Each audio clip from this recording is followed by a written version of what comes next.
Damos inicio a la edición de esta semana de su programa Síntesis. En el día de hoy nos acompaña Guido Gómez Mazara, quien es dirigente político, abogado y amigo de este programa. Bienvenido a Síntesis, doctor. Gracias, un placer estar aquí.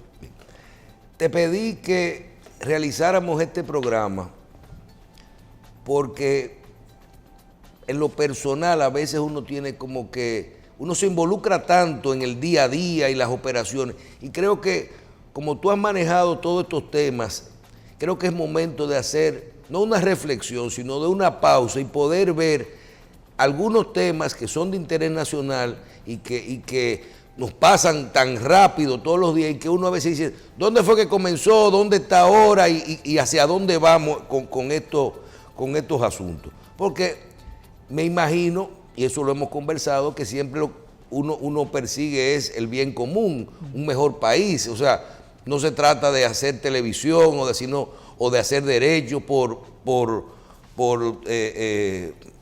el tema político, sino simplemente a veces hay que ver cómo quedan los aportes. Hay un tema totalmente separado de los que vamos a hablar, pero que tiene que ver. Quiero que hablemos un poquito del Código Penal.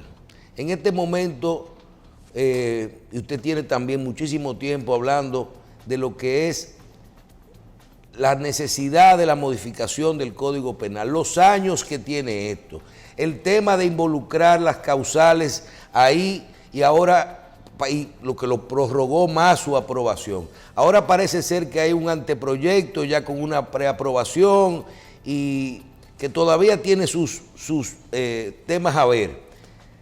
La importancia de la modificación del Código Penal. ¿De qué estamos hablando? ¿Qué son figuras que se incluyen nuevas ahí? ¿Y qué nosotros podemos recibir? Porque si vivimos en un país donde tenemos tantas leyes que no cumplimos y ahora lo que queremos es más leyes, hablemos un poquito de la situación del Código Penal y su importancia. Bueno, con mucho gusto. Gracias por la invitación. Mira, lo primero es que yo he aprendido en la vida a hacer una lectura positiva de los acontecimientos nacionales independientemente del nivel de criticidad que eso genere. El caso del ordenamiento penal en el país, es justo reconocer que tenemos muchos años discutiendo cuáles las reglas que habrá de transparentar el comportamiento de la conducta de los ciudadanos y ciudadanas respecto a la violación de normas penales esenciales. Porque eso es el código, es el ordenamiento efectivo, eficiente, que sanciona reglas establecidas en toda sociedad, en este caso en el ámbito penal. Y aunque en el país hemos concentrado la discusión del Código Penal en aspectos que son esenciales, hay un desconocimiento de otros ámbitos del ordenamiento penal.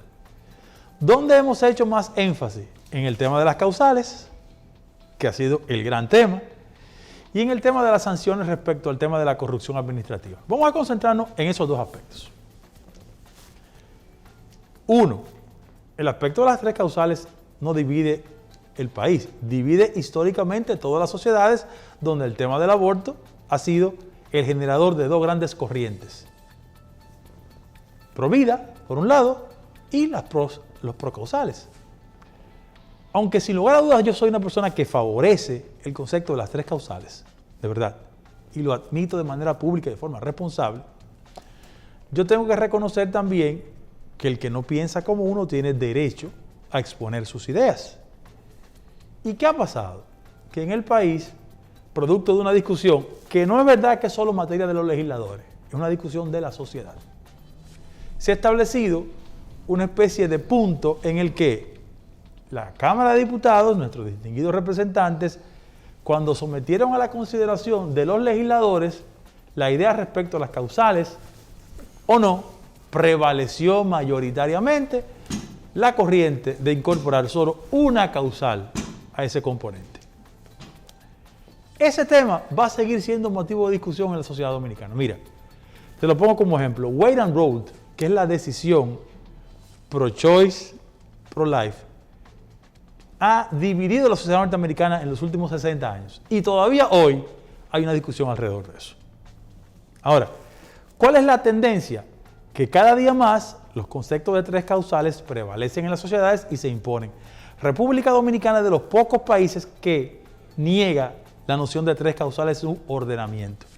Inclusive, los españoles generaron una situación de excepción mucho más interesante. ¿Qué hicieron ellos? Sacaron la discusión respecto al tema del aborto de su ordenamiento penal y dispusieron que sea el Tribunal Constitucional Español que decidiera al respecto. Lo delegaron más para adelante. Correctamente. Y yo inclusive he escuchado a muchas personas aquí en ese tenor discutiendo. ¿Cuál es mi gran preocupación respecto al tema? No solo las pasiones que se derivan, sino que muchos creen que el tema de discusión solo se concentra en aspectos puramente legales cuando hay un tema de salud pública involucrado también. Yo no sé cuántas hijas tú tienes. Yo tengo 2. Una. Y la mayor tiene 22 años. Y como todo padre, que tenemos que adecuarnos a los códigos de los jóvenes del siglo XXI, tenemos que admitir que nuestros hijos son, respecto de ese y otros temas, mucho más del siglo XXI que nosotros. Nosotros todavía tenemos rasgos, atavismos, y estamos mucho más en un punto intermedio. Yo reconozco que en las nuevas generaciones el concepto de las tres causales ha ido ganando espacio, cuerpo y favorabilidad. Pero en la generación de nosotros todavía hay un nivel de resistencia. Yo aspiro que en el futuro el tema de las tres causales sea incorporado al ordenamiento penal dominicano. Ya que diste tu posición clara en cuanto a que estás de acuerdo con las causales, y muchas veces, y déjame decirte que estoy totalmente de acuerdo con los planteamientos y la forma de hacerlo, pero nosotros, incluso lo que estemos de acuerdo, que estén, lo que estemos no estemos de acuerdo también, están perfectos con esto. Pero ahora que estamos hablando del tema de las causales, nosotros hicimos un análisis dentro de, yo digo que es una generación que sí, que estoy totalmente de acuerdo que los nuevos son tres causales. Las tres causales y pro todo. Pero la de nosotros yo la llamo una generación de transición, porque entendemos el tema, pero todavía tenemos un poquito de resistencia. Ahora, cuando yo hago las siguientes afirmaciones, doctor, y digo, es que cuando se habla de la elección, de que la mujer es la dueña de su cuerpo, usted está hablando del choice, pro-choice, no se está hablando de causales. Son cosas diferentes. Yo digo, olvidémonos de las tres causales y vamos a llevar el debate a aprobemos el aborto o no aprobemos el aborto. Porque cuando tú estás hablando de dueño de tu cuerpo o estás hablando de elección, que es choice, tú no estás hablando de tres causales que serían motivo de permitir un aborto. No, escúchame que este incidente. Lo que pasa es que la discusión de carácter penal y jurídico en el país le puso términos, dijo causales.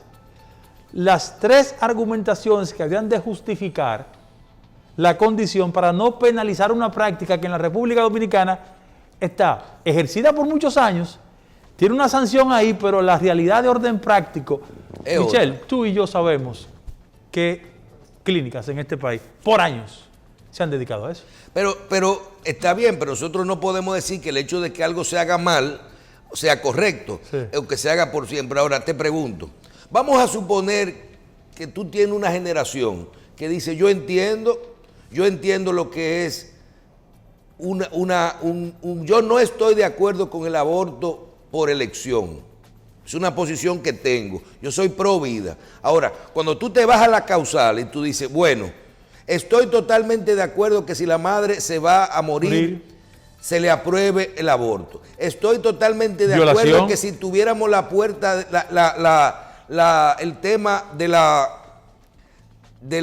que hay que hacer el aborto por el problema de la criatura, también.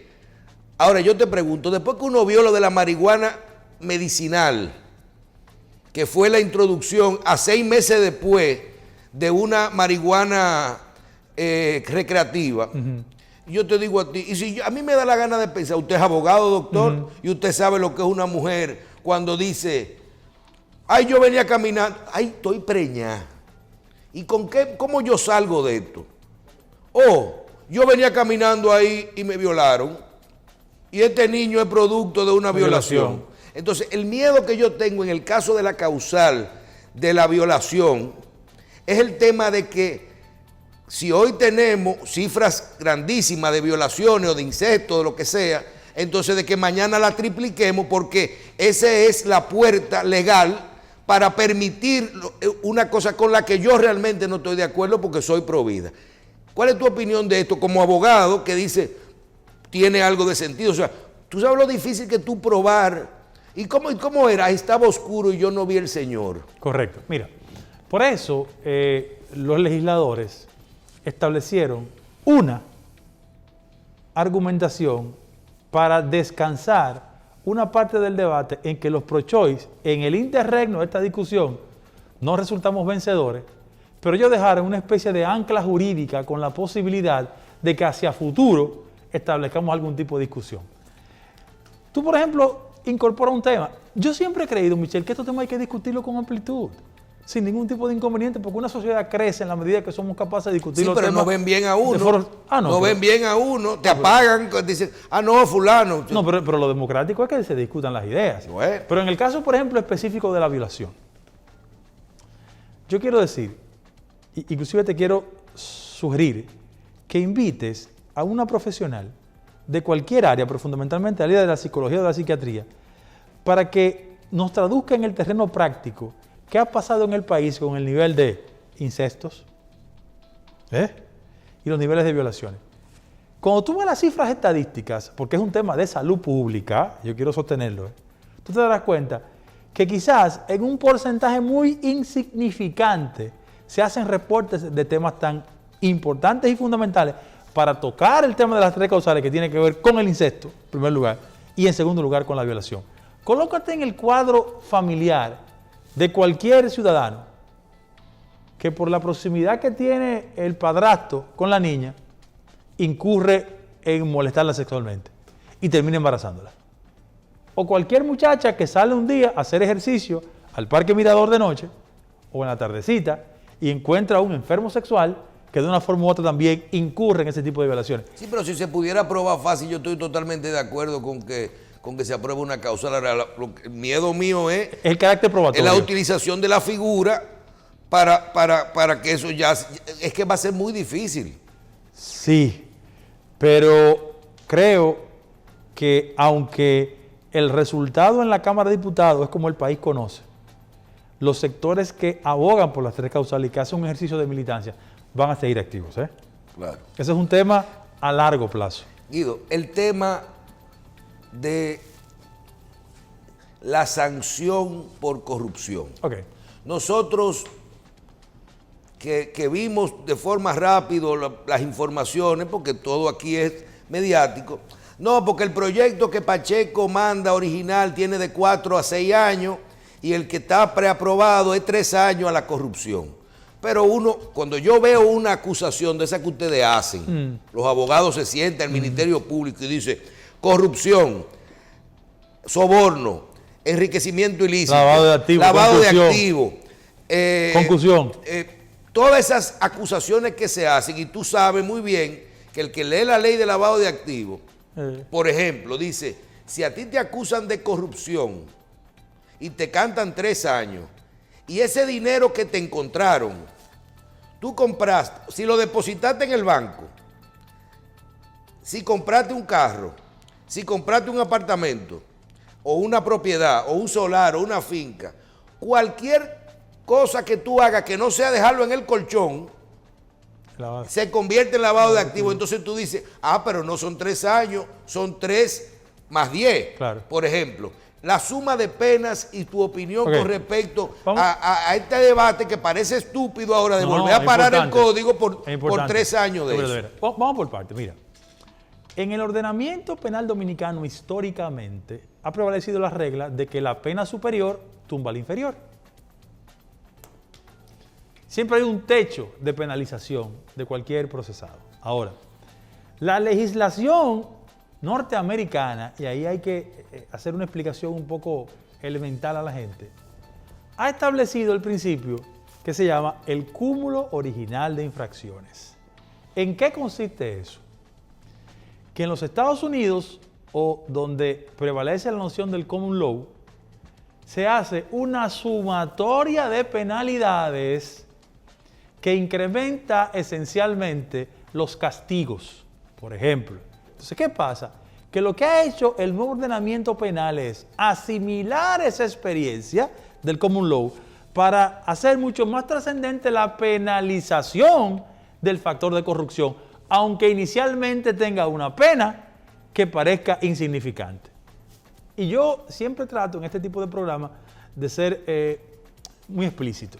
En Estados Unidos, donde se regula el common law, por ejemplo, tú te robas un cuchillo. Estamos hablando del cúmulo de pruebas, sí. de cúmulo de penas. O sea, se llama así, cúmulo original de infracción, así se llama. Entonces, yo me robé el cuchillo y te di una puñalada. Me persiguen por el robo del cuchillo y por darte la puñalada. Entonces, el ordenamiento lo que va es acumulando ese tipo de violaciones para darte una sanción superior. Porque también hay un tema de comunicación, y yo creo que es importante reconocer eso. La democracia moderna es una democracia mediatizada. Entonces, los elementos mediáticos a veces impiden que el ciudadano, el que no está viendo hoy, está viviendo en San Carlos, en la calle Caracas, entienda en el terreno práctico cómo ese tipo de modificación legislativa le impacta a ellos. Ahora, ¿qué ha hecho el presidente de la comisión? Que es una persona, primero es abogado, Alexis, un amigo mío de toda la vida, y es una persona que trabaja con la mejor de las intenciones. Él ha consignado que si bien es cierto la noción de corrupción como tal tiene una pena establecida, en la medida que las sumatorias se vayan adicionando el proceso acusatorio, eso se puede transformar hasta en 40 años. Ahora, ¿dónde comenzó el inconveniente? En que desde el punto de vista de la comunicación, la Cámara de Diputados, no hablo en términos de quién la preside ni quién la dirige, sino que la comisión no hizo el trabajo de comunicación en la sociedad para que la gente entienda que el nuevo ordenamiento penal no es un acto para justificar, aplaudir y estimular la corrupción. Pero tú tienes como abogado, Guido, posiciones, por eso es que me llama la atención, posiciones, por ejemplo, tú dices, bueno, los ignorantes o no le explicaron a la sociedad o sí, es simple ignorancia del tema, pero tú tienes posiciones, por ejemplo, de la Finjus, hablando del tema de los 3 años de las sanciones que son mínimas, gente que no debieran, que si leyeron ese proyecto y saben que ahí hay el cúmulo de penas, entonces no debieran estar hablando yo creo que, mira, yo soy muy amigo de Serviturio, yo pienso que ellos hicieron mayor énfasis. Yo también. Ellos hicieron mayor énfasis en la etapa inicial de la sanción. ¿Y no será que el país lo que está es en eso? Como estamos ahora en el caracol, en el pulpo, la persecución a la corrupción, en la justicia independiente, en los presos. Como, tú sabes que eso es una era, esto está. ¿No será que se ha querido vincular eso con que ahora los que van a estar 3 años presos los corruptos? No, yo pienso que al final de la jornada, en esta etapa de discusión, cada quien quiere sacar una partida inteligente en función de cómo interpreta. El mejor momento, la mejor coyuntura que presenta la República Dominicana para que la discusión del Código Penal establezca sanciones duras respecto a la persecución de la corrupción es ahora. ¿Tú sabes por qué? Porque sin programarlo existen acontecimientos en el ambiente nacional que van a conducir a que la discusión radicalice el concepto de penas duras. ¿Por qué? Reitero, no fue coordinado, porque esta discusión del Código Penal tiene mucho tiempo. Ahora, cuando tú ves que hay acontecimientos que afloran en el debate nacional y donde el concepto de sanción es deseado por amplísimos sectores, tú debes de reconocer de que la suerte respecto a las sanciones en materia de corrupción administrativa van a ser fuertes.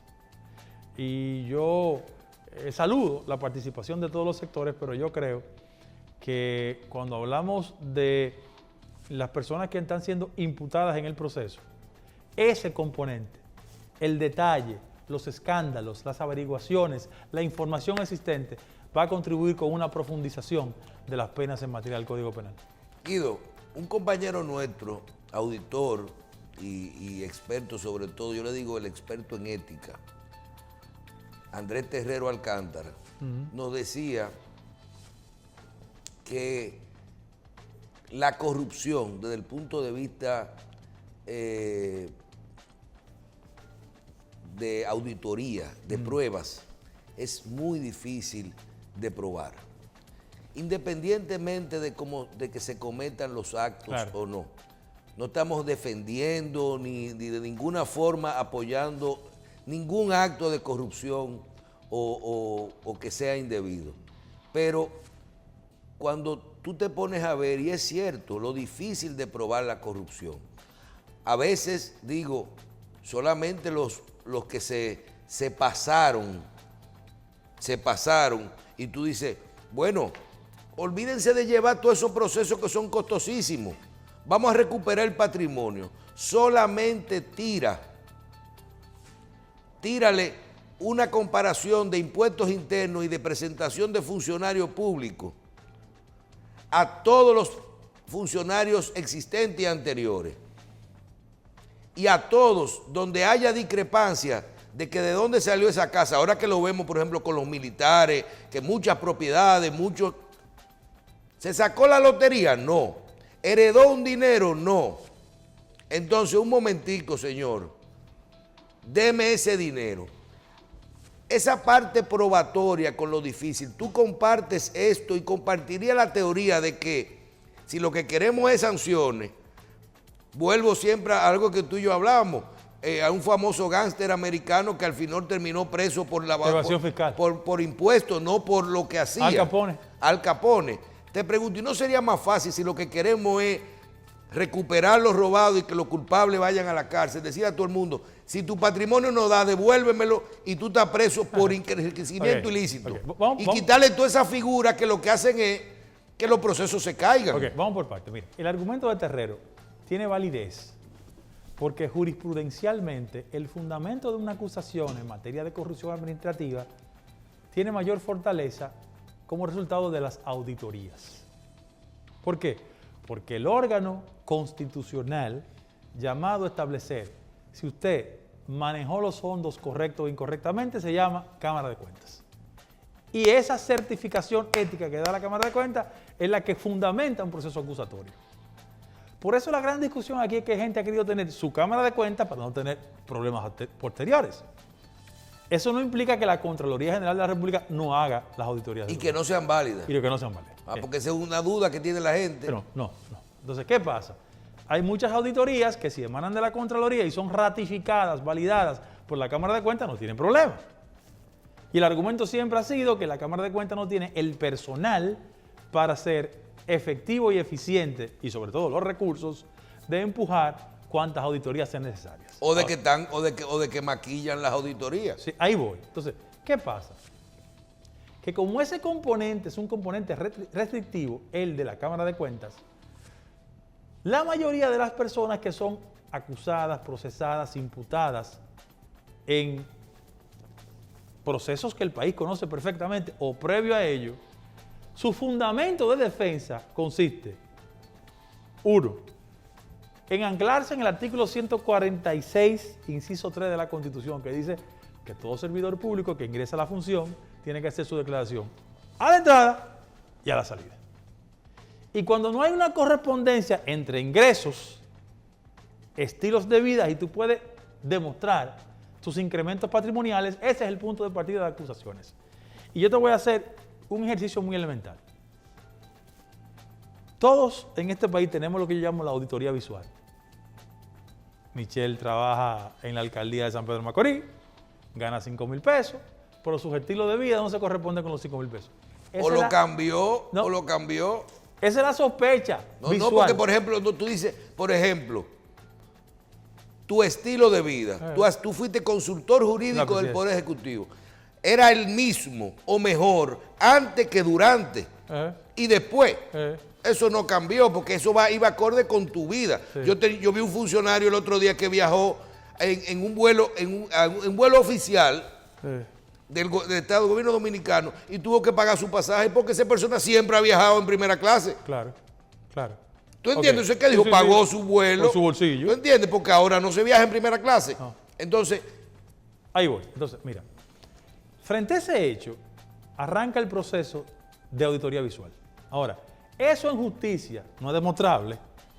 Lo que es demostrable es la documentación que fundamenta una acusación para determinar que como no hay una correspondencia entre ingresos y gastos, ese excedente tiene una base de sustentación.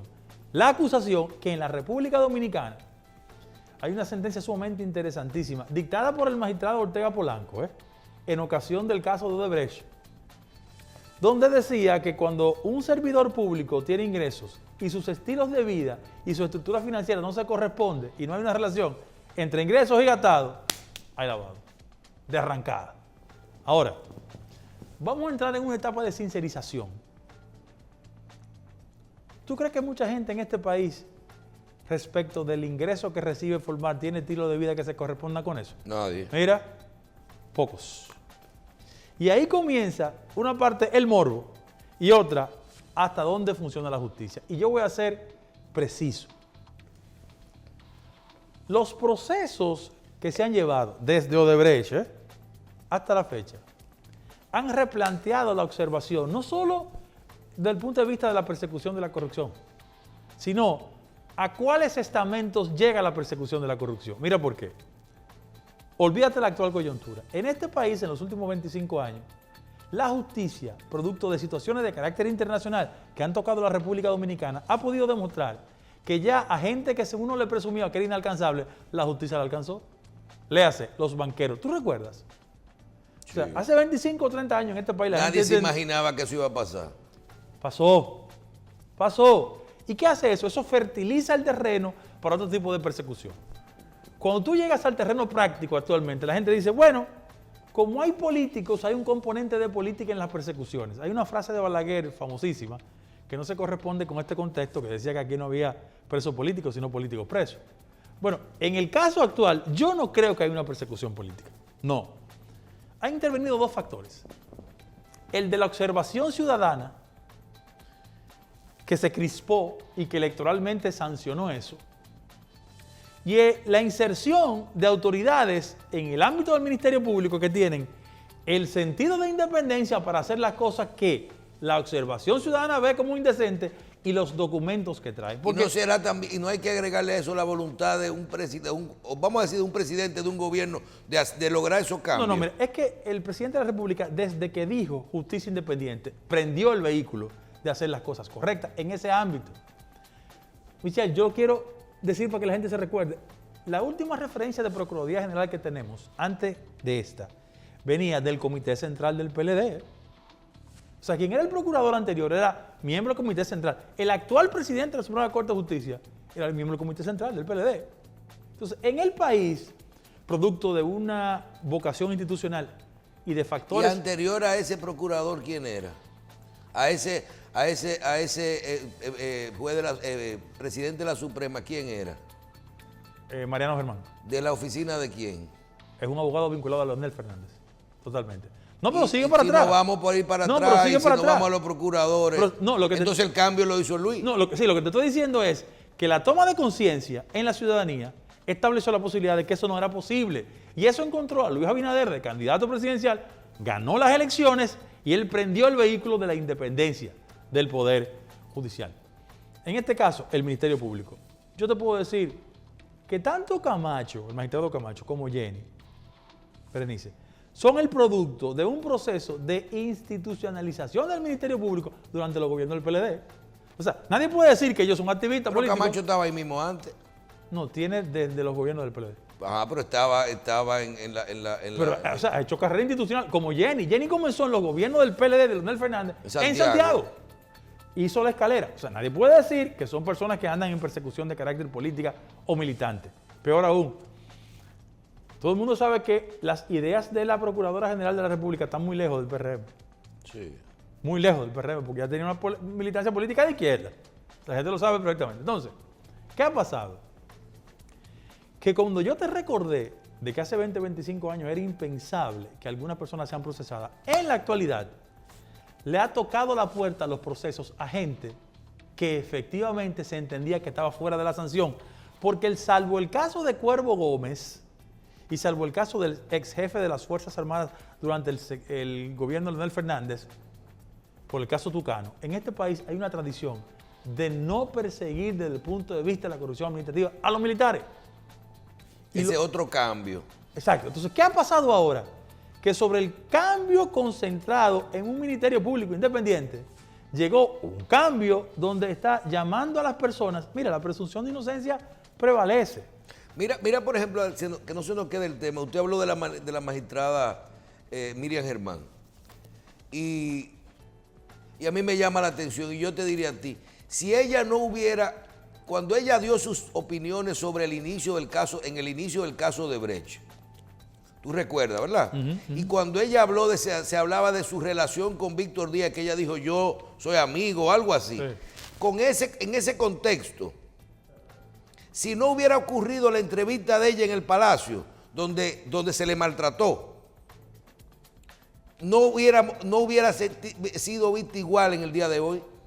Por eso cuando tú dices, uno no es que estaba totalmente de acuerdo con la forma de pensar de la procuradora, claro, pero mira cómo terminó por un hecho, se convirtió en quien o en la última persona que ellos querían ver ahí. Correcto. Entonces, frente a ese acontecimiento, yo debo decir lo siguiente. ¿Tú puedes acusar a esta gestión de Procuraduría de actuar con retaliación y persecución? No.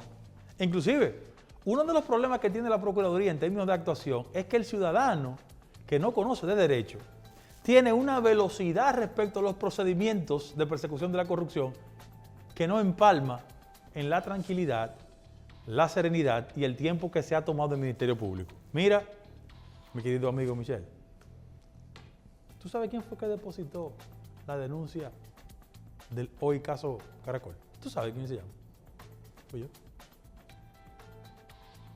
En octubre, noviembre, diciembre, enero, febrero, marzo, abril, mayo. Hace 9 meses. ¿Por qué se llama Caracol? ¿Porque va al pasito? Estas son terminologías que está usando la Procuraduría. El pulpo era por los tentáculos. Entonces, hay uno que es coral también, sí, ¿verdad? Sí. ¿Cuál es el coral? La Cámara de Cuentas. La Cámara de Cuentas. Que ese es otro tema. El coral es que tapa el caracol y viene el pulpo. Es un tema. Dice que el caracol consume todo lo otro. Bueno, pero el aspecto esencial de la acusación, yo debo decir, cuando tú vas a los elementos acusatorios, hay 2 factores que hay que colocar en contexto. El primero, la responsabilidad. Mira, yo me leí el expediente, de arriba a abajo. Estamos hablando del Caracol.